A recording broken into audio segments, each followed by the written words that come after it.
Visgi prieš sėją žieminio rapso, vertinant, kad šįmet yra daug labai drėgmės, rekomenduotume pradžioje pravažiuoti su lėkštėmis, kaip ir čia buvo atliktas darbas, kad šiek tiek reiškia, kadangi ilgesnis laikas, tai spėjo sudygti ir pabiros. Bet matome, kad šiaudai buvo pjauti pakankamai aukšta ražiena ir dideli šiaudai gulėti, bet jie visgi po pradirbimo vis tiek įsiterpė į žemę ir šiaudų paliko daug mažiau, nei buvo iškart po pjūties. Ir mums va dabar esant tokiam lauke, panaudojus glifosatą, kad nusinaikinti reiškia pabiras, galima vykdyti tiesioginę rapsų sėją ir iškart purkšti metazochlorą, rapsaną kartu su klomate.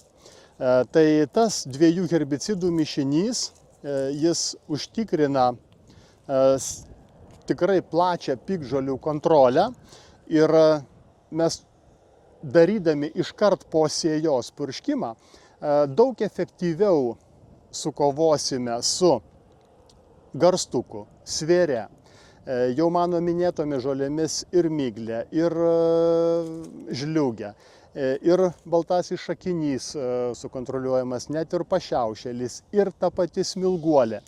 Tai visa tai persiduos juk toliau į kviečius. O čia mes galime, atlikus vieną purškimą, turėti jau puikią kontrolę ir švarų lauką. Kartu naudojant šitą pasirinktą mišinuką, rekomenduotume kartu įdėti ir huminės rūgštis, kad būtų greitesnis, reiškia, šiaudų mineralizavimas. Na, jeigu dabar žiūrėti, ką mes turim jau kurį tai laiką, lėkščiotas laukas ir tie šiaudai pamaišyti galbūt ne taip idealiai, bet iš tikro tai matome, kad jie vis viena yra žemėje ir pasižiūrėjus, jie pradeda jau, kaip čia pasakius, trunyti. Bet kada jie yra tokie ilgi, vis dėlto mikroorganizmų, bakterijų veikla yra silpnesnė ir kada yra idealiai susmulkinta ir idealiai paskleista, tada problemų nėra ir geriau ta mineralizacija vyksta. O čia tai tikrai būtų tikslinga panaudoti HumiHelpą ir jisai būtų ta energija bakterijom, kad suaktyvinti jų veiklą ir paskatinti mineralizaciją. Aišku, klasikinis tas toksai rekomendacija yra atiduoti ir azotą, nes bakterijam reikia maisto ir tiesiog geriau vyksta ta mineralizacija, kada azoto trūkumo nėra. Ir kitas momentas, tai HumiHelpas yra ir dirvos struktūros palaikytojas. Ir jau Juozas minėjo, kad sulaiko netgi lietingų oro herbicidą viršuje, neleidžia jam įsiplauti, tas pagerina efektyvumą, bet ir kiti momentai, kalbant apie patogenus, apie jų irgi pradų sunaikinimą ant šiaudų, tas yra svarbu. Dar, jeigu taip pasižiūrėjus, kas yra, tai dabar mes matome, čia galbūt atrodo sausa dirva, bet yra drėgmės tikrai pakankamai ir jeigu paliekama, o jeigu dar lietaus bus, tai tokiam lauke labai greitai pereinama į anaerobinį tiesiog vystimasi ir plinta mum nenaudingos bakterijos.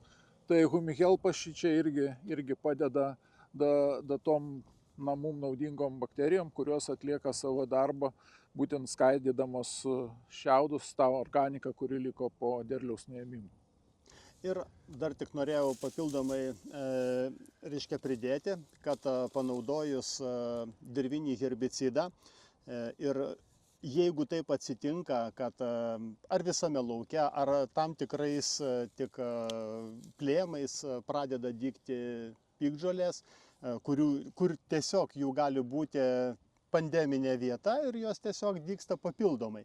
Tai visą laiką turime galimybę perpurkšti kontaktiniu herbicidu arba atrankiniu būdu, arba jau jeigu matome, kad tiesiog plinta po visą lauką, perpurkšti papildomai, reiškia, ar belkaru, ar metazamiksu pagal piktžolių spektrą, ir taip tada mes išsivalysime visiškai lauką nuo piktžolių ir pavasariui bus paruoštas laukas. Tuo pačiu, aišku, darant perpurškimą vėliau, arba jeigu jo nereikia, tai labai norim atkreipti dėmesį, kad čia pirmas paberas, aišku, mes galim glifosatų nusipurkšti prie sėją, bet ten, kur tik nupjauti javai ir reikės purkšti paberas su leopardu, kai pradės dygti, tai vieną kartą rekomenduojama purkšti su leopardu, o antrą kartą naudoti tiesiog centurioną, vien todėl, kad jisai turi patį plačiausią veikimą. Ir jis naikina tokias piktžoles, kaip jeigu tame lauke gali būti pašiaušėlį užtikrintai, smilguolės atsparios, kur naikinamas yra užtikrintai. Vėlgi ta pati, reiškia, miglė pabėgusi, ją sunaikina užtikrintai, nes visos tos piktžolės po to, reiškia, sudygusios, vėl sėklytės bers ir kitiems metams bus sėjami kviečiai, kur jų tiesiog daugės. Tai reikia išsivalyti lauką ir rapsai ir yra labai tinkama kultūra prasivalyti laukus nuo vienskilčių piktžolių ir taip turėti švarius javus ateityje.